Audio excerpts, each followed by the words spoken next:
વંદે માતરમ મિત્રો, કેમ છો? મજામાં? તો અનિયત સંકલનમાં જેડબલ્યુ ના ટોપિક પર થોડુંક હજી આપણે આગળ જોઈએ તો આ જે છે એ રિડક્શન ફોર્મ્યુલા છે. રિડક્શન ફોર્મ્યુલા એટલે તમને કોઈ મોટા કોઈ સ્ટેપ આપેલા, મોટા કોઈ પદ આપેલા હોય અથવા કોઈ અજ્ઞાત પદ આપેલા હોય તો એમાં એ પદનું રિડક્શન ડાઉન, એના પદ ધારો કે 10 પદ આપેલા હોય તો એ 10 પદને આપણે ઓછા કેવી રીતે કરવા? ધારો કે 10n હોય તો 10n એટલે n અજ્ઞાત ઘાત થઈ, તો એનું સંકલન કઈ રીતે કરવું? તો એવા અહીંયા ફોર્મ્યુલા છે અને એવા એક્ઝામ્પલ છે, તો એ આપણે જોવા છે. જોઈએ તો in બરાબર ઇન્ટિગ્રેશન 0 થી pi by 2 sin raise to n, in તો sin રેસ ટુ n, તો એનું રિડક્શન એટલે કે જે n ઘાત છે તો n ઘાતનો એ ઘાત ડાઉન કઈ રીતે કરવી અને કઈ રીતે એનું સંકલન કરવું એ જોવાનું છે.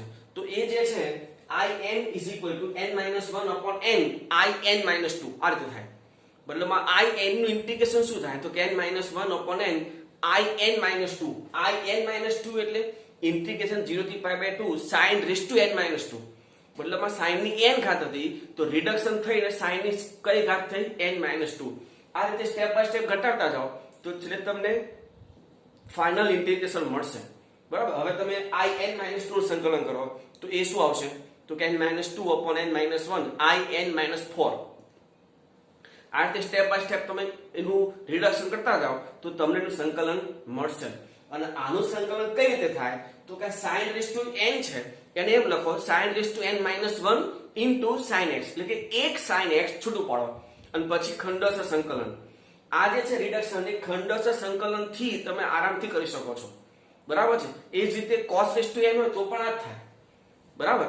હવે tan હોય જેમ કે બીજું in બરાબર ઇન્ટિગ્રેશન 0 થી pi by 4 tan raise to nx, તો tan રેસ ટુ nx હોય in તો tan રેસ ટુ n, તો એનું સંકલન શું થાય જોજો in is equal to 1 upon n minus 1 minus in minus 2.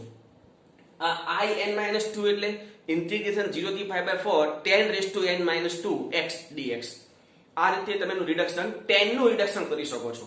આગળ જોઈએ તો imn 0 થી pi by 2 sin raise to n cos raise to n dx, તો એનું રિડક્શન તમે આ રીતે થાય m minus 1 છેદમાં m plus n im minus 2 અને n. મતલબમાં આ જે છે આમાં રિડક્શન ફોર્મ્યુલા કરતા તમે વાલી ફોર્મ્યુલા વાપરી શકો છો. 0 થી પાઈ બાય 2 આમાં પણ 0 થી pi by 2 sin raise to m ને cos રેસ ટુ n, તો વાલી ફોર્મ્યુલા ડાયરેક્ટ આમાં સેટ થઈ જાય છે અને આના કરતા ઈઝી પણ પડે કારણ કે રિડક્શનમાં તમારે એકથી વધારે વખત ખંડશ સંકલન વાપરવું પડે. બરાબર છે. તો તમે આ રિડક્શન કરી શકો છો. પણ આ રીતનો કોઈ દાખલો હોય તો એમાં તમારા વાલી ફોર્મ્યુલા તરત જ તમને જવાબ આપશે. બરાબર છે. તો આ જે રિડક્શન છે એ રિડક્શનના થોડાક દાખલા જોઈએ તો તમને વધારે ખ્યાલ આવશે. તો રિડક્શનનો દાખલો પહેલો જુઓ. જો u10 is equal to 0 થી pi by 2 x raised to 10 into sin x. u10 તો x raised to 10, sin x તો સિંગલ ઘાત છે તો u10 plus 90u8. તો આવું જ્યારે હોય એમાં મોટું જે પદ હોય ત્યાંથી હંમેશા શરૂ કરવાનું. ફરી કહું છું, જે મેળવવું હોય એમાં મોટું જે હોય ત્યાંથી હંમેશા શરૂ કરવું. આમાં પણ તમે લગભગ જોશો તો મોટું જે હશે ને એ તમને આપેલું હશે રકમમાં છે. બરાબર. તો એ જોઈએ પહેલા. અને હંમેશા રિડક્શનનો દાખલો ખંડશ સંકલનથી જ થશે. આ પણ ખાસ ધ્યાન રાખવું. બરાબર. તો જ રિડક્શન થશે ખંડશ સંકલનમાં જ.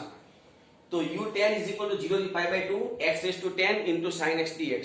તો ખંડશ લાઇટ પ્રમાણક lia a એટલે x raised to 10 જે આપણું u થશે તો x raised to 10 integration sin x dx ચોરસ કૌંસ પૂરો 0 થી પાઈ બાય 2 માઈનસ ઇન્ટિગ્રેશન 0 થી pi by 2 d by dx of x raised to 10 integration sin x dx આખાનું પાછું dx. sin x નું સંકલન માઈનસ cos x થાય તો માઈનસ આગળ તો minus x raised to 10 into cos x 0 થી પાઈ બાય 2. આ માઈનસ નું અહીંયા પ્લસ કેમ થયું કઈ રીતે તો કે sin x નું સંકલન માઈનસ cos થાય એ માઈનસ અને આ માઈનસ એટલે આગળ પ્લસ થઈ ગયું 0 થી પાઈ બાય 2 આનું વિકલન 10 into x raised to 9 આ cos x dx. હવે આમાં લિમિટ મૂકીએ. જો પહેલા અપર લિમિટ પાઈ બાય 2 મૂકીએ તો cos પાઈ બાય 2 0 થાય એટલે આખી upper limit 0 minus lower limit 0 મૂકો તો આ x raised to 10 માં તમે 0 મૂકશો x ની જગ્યા પર 0 તો એ પણ આખું ઉપર 0 થશે એટલે 0 minus 0 પહેલા ચોરસ કૌંસનું લિમિટ મૂકતા જવાબ આવશે 0 minus 0 પ્લસ આ 10 બાર લઈ લો 10 બહાર લે હવે ત્યાં શું વધે તો કે x⁹9 into cos x dx. આપણે આ u8 લાવવું છે જેમાં sin x તો sin x ત્યાં આવવું જ જોઈએ પણ આ તો cos x છે તો cos x પર તમે u ના સંદર્ભમાં પાછું લખી શકશો નહીં. u ના સંદર્ભમાં લખવું હોય તો sin હોવું જોઈએ તો sin ત્યાં લાવવું પડે. તો એના માટે ફરી શું કરવાનું અને આમ પણ અહીંયા x⁹9 છે જો x⁻10 છે તો તમે લખ્યું u10 x⁻9 હોય તો તમે શું લખી શકો u9. આપણે u9 નથી જોતું u8 જોઈએ છે તો ત્યાં x⁻9 ની જગ્યાએ શું હોવું જોઈએ x⁸8.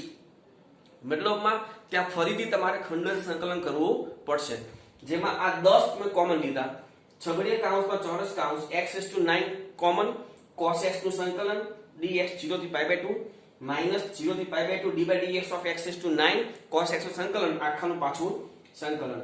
આ તો નીકળી ગયું છે આ 10 x⁻9 cos x નું સંકલન તો કે sin x 0 થી π/2 minus ઇન્ટિગ્રલ 0 થી π/2 x⁻9 નું વિકલન 9 into x⁸8 into sin x dx.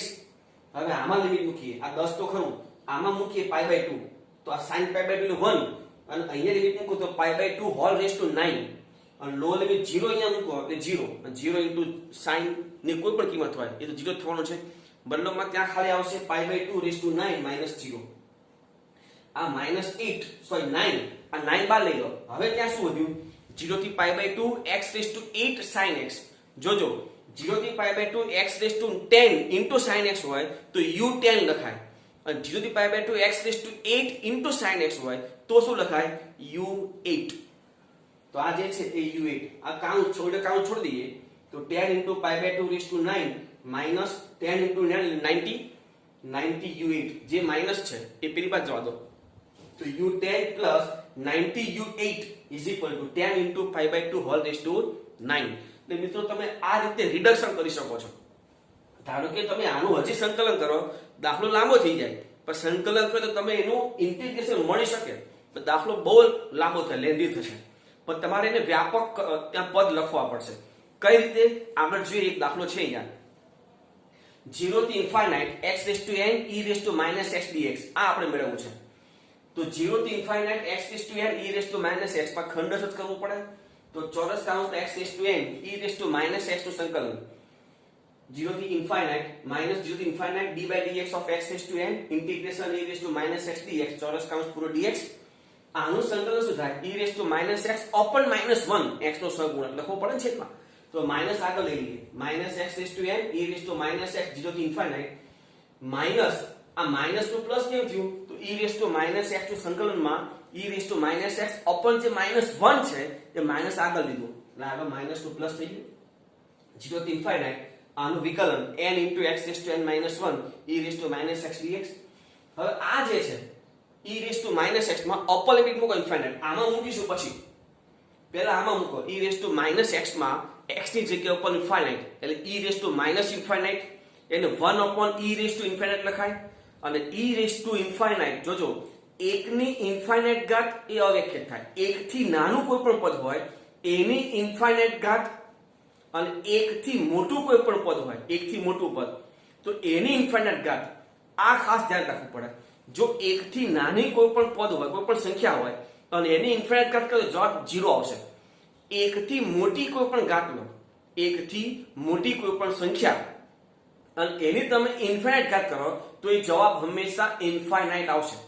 1 થી મોટી સંખ્યાની ઇન્ફાઇનાઇટ ઘાત એટલે ઇન્ફાઇનાઇટ થાય અને e એટલે 2.718 અને એની ઇન્ફાઇનાઇટ એટલે ઇન્ફાઇનાઇટ તો અહીંયા છે 1/e⁻∞ એટલે 1/∞ અને 1/∞ એટલે 0 એટલે આમાં અપર લિમિટ મૂકો તો 0 અને લોઅર લિમિટ 0 તમે આમાં મૂકો એટલે આખું પદ 0 થાય એટલે આ પહેલું જે પદ છે એની લિમિટ મૂકતા જવાબ શું થયો 0 - 0 પ્લસ આ n બાર હવે શું વધ્યું x⁻n -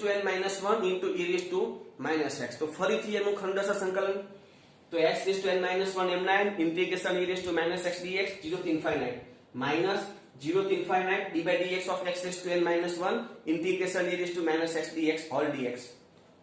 હવે આ તો નીકળી ગયું આ n આ x⁻n - 1 m9 e⁻x નું સંકલન e⁻x upon -1 એટલે માઈનસ આગળ એટલે -x⁻n - 1 e⁻x ચોરસ કૌંસ પૂરો 0 થી ઇન્ફાઇનાઇટ આ માઇનસ પણ આનું સંકલન કરીએ તો એમાં માઇનસ આવશે તો એ માઇનસ આમાં પણ મલ્ટીપ્લાય કરીએ પ્લસ થઈ જશે 0 થી ઇન્ફાઇનાઇટ આનું વિકલન n-1 into x raised to n-2 e raised to -x dx ફરી આમાં લિમિટ મૂકો તો સેમ આના જેમ જ 0 0 થશે કારણ કે અહીંયા e raised to -ઇન્ફાઇનાઇટ 0 અને 0 અહીંયા મૂકો એટલે એ પણ 0 આ વધ્યું n આ લિમિટ n-1 આગળ શું વધ્યું 0 થી infinite x raised to n-2 e raised to -x dx કાઉન્સ છોડો ફરી ધ્યાન તો n into n-1 હવે આ જે વધ્યું ફરીથી ખંડ સંકલન 2-3 વખત કરશો તો તમને ખ્યાલ આવશે કે ફાઇનલ સંકલન શું આવશે તે આમાં પણ તે 2-3 વખત સંકલન કરશો તો તમને ખબર પડશે કે ફાઇનલ સંકલન શું લખી શકીએ તે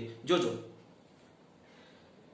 તો આનું ફરીથી સંકલન આપણે ખંડસ કર્યું x raised to n-2 e raised to -x સંકલન 0 થી ઇન્ફાઇનાઇટ minus 0 થી infinite d by dx of x raised to n-2 integration e raised to -x dx all dx તો n into n-1 આનું માઈનસ આનું સંકલન minus આવશે એટલે minus x raised to n-2 e raised to -x 0 થી infinite આ minus નું અહીંયા જે સંકલન કરીએ એનું માઈનસ અને આ માઈનસ એટલે પ્લસ 0 થી ઇન્ફાઇનાઇટ આનું વિકલન n-2 into x raised to n-3 e raised to -x dx ફરી ઉપરના જેમ આમાં લિમિટ મૂકો તો 0 - 0 n-2 શું વધ્યું x raised to n-3 e raised to -x dx count છોડો n into n-1 n-2 0 થી infinite x raised to n-3 e raised to -x dx જોજો અહીંયા n નું n માંથી એક બાદ થતું જાય છે તો આપણે હવે n માંથી n-1 બાદ કરીએ n માંથી n-1 બાદ કરો તો શું થાય n - n + 1 તો છેલ્લે શું વધશે 1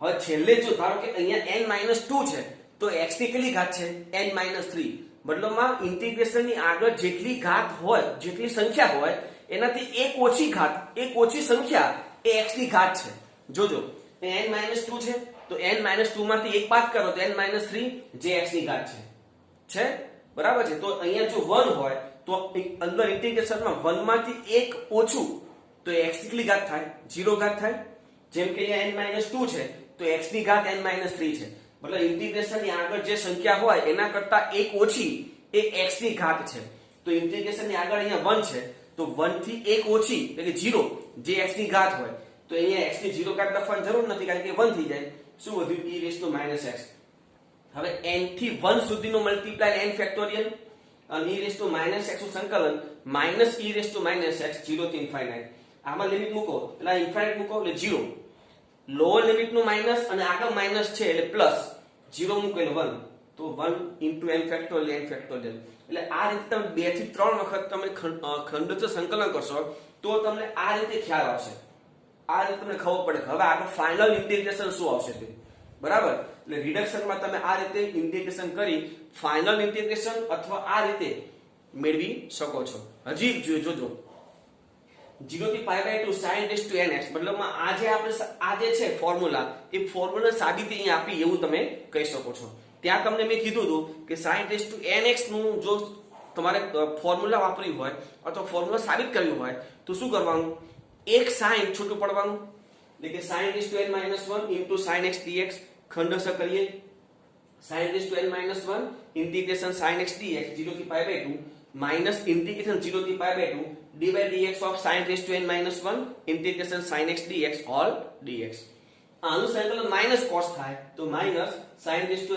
n-1x into cos x 0 થી π/2 આ માઈનસ પણ sin x નું સંકલન માઈનસ cos x થાય એ માઈનસ અને આ માઈનસ એટલે પ્લસ 0 થી π/2 આનું વિકલન થશે n-1 into sin raised to n-2 આ તો ઘાતનું થયું sin નું પાછું cos અને આનું માઈનસ cos એ માઈનસ આગળ લીધું અને આ cos એક વધ્યું હવે આમાં લિમિટ મૂકો π/2 મૂકો cos માં તો cos π/2 0 એટલે આખું પદ 0 માઈનસ લોઅર લિમિટ 0 મૂકો sin માં તો sin 0 0 એટલે એ પણ 0 મતલબ અપર અને લોઅર બંને શું થશે 0 0 આમાંથી n-1 બાર લઈ લો 0 થી π/2 sin raised to n-2 આ cos x into cos x એટલે cos square x હવે આગળ જોજો ખંડસ સંકલન કરતા અને કારણ કે સ્ક્વેર આવી ગયો છે તો એનું થોડુંક સાદરૂપ આપીએ આ n-1 0 થી π/2 sin raised to n-2 cos square x એટલે 1 - sin square x લખાય હવે આનો કાઉન્ટ છોડીએ n-1 0 થી π/2 sin raised to n-2x minus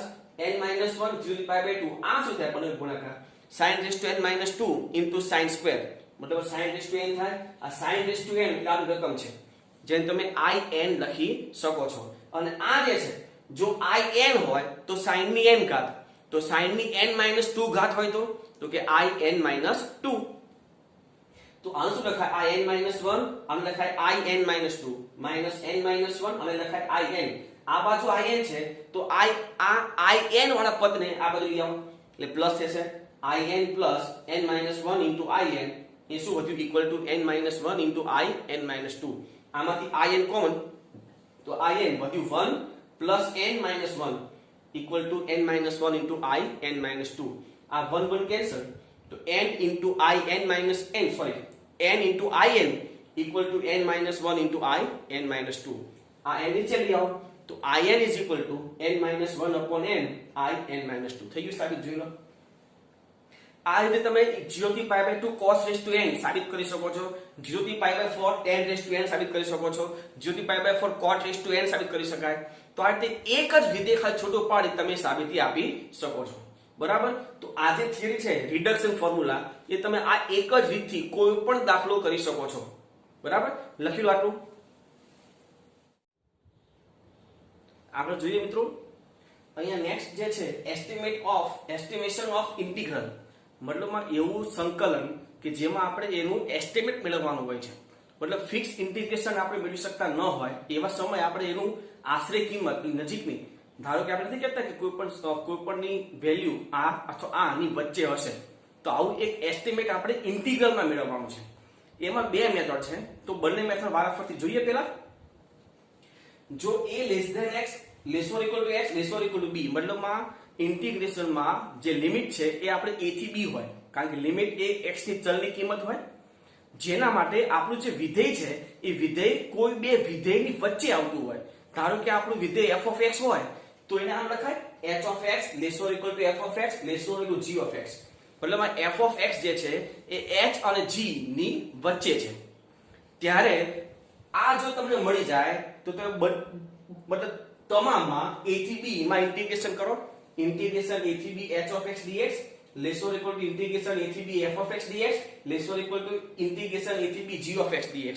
આમાં h of x અને g of x નું સંકલન આપણે કરી શકતા હોય તો એનો જે પણ જવાબ આવશે એ જવાબ એ f of x નું એસ્ટિમેટ કહેવાય.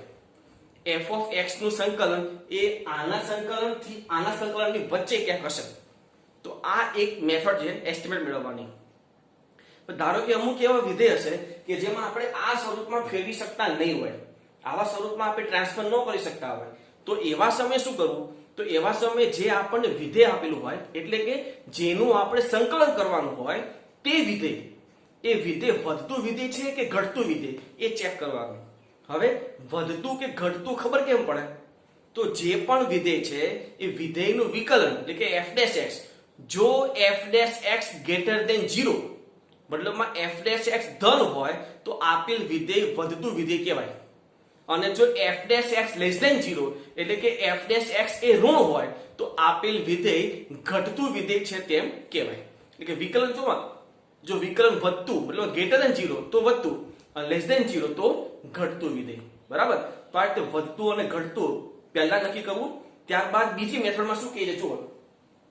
જો f of x A a થી b માં ઘટતું વિધેય હોય, ઘટતું વિધેય તો f of b into b minus a integration less than a થી b f of x dx less than f of a into b minus a.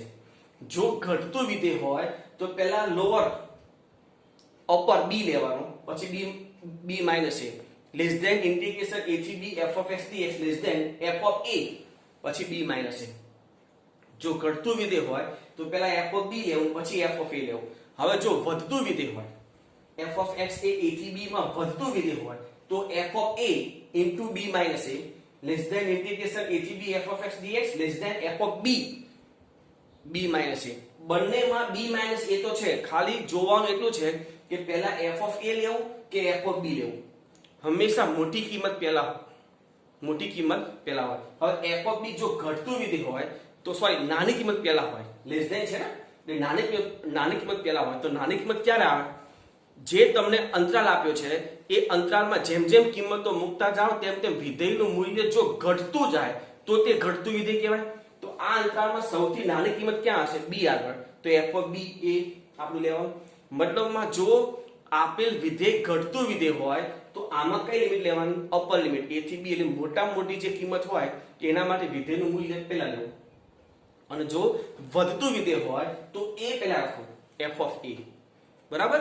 તો આના થોડાક એક્ઝામ્પલ જોઈ લઈએ. જો હવે જો x એ 0 થી 1 માં f of f1x equal to 1 upon root 4 minus x square, f2x equal to 1 upon root 4 minus 2x square અને f3x equal to 1 upon root 4 minus x square minus x cube એ ચડતા ક્રમમાં હોય તો આપણે આ સાબિત કરવું છે. f of pi by 6 less than integration 0 થી 1 dx upon root 4 minus x square minus x cube less than pi by 4 root 2.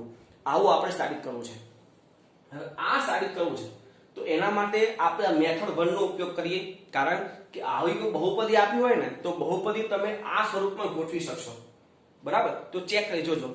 તો આપણી પાસે x ની કિંમત 0 થી 1 માં છે અને આમાં તમે જુઓ x2 અને x3 છે. તો 0 થી 1 માં x2 મોટું કે x3 મોટું? સીધી વાત છે, x2 મોટું થઈ જાય તો શું લખાય? 0 less than x3 less than x2. હવે આપણે આ લાવવું છે તો x3 છે એ અહીંયા પ્લસ છે, પહેલા હું શું કરું? બધામાં x2 ઉમેરું. આ બંને માઈનસ છે તો પહેલા હું શું કરું? x2 ઉમેરું અને પછી માઈનસ વડે ગુણી દઈશ. તો પહેલા આમાં હું x2 ઉમેરું છું તો 0 + x2 એટલે x2, x3 + x2 અને x2 + x2 બરાબર 2x2 થાય. એટલે વચ્ચે આ પદ આવી ગયું x3 + x2. એટલે આમાંથી હવે હું માઈનસ વડે ગુણી નાખું, પણ માઈનસ વડે જ્યારે મલ્ટીપ્લાય કરીએ ત્યારે અસમતા બદલાશે.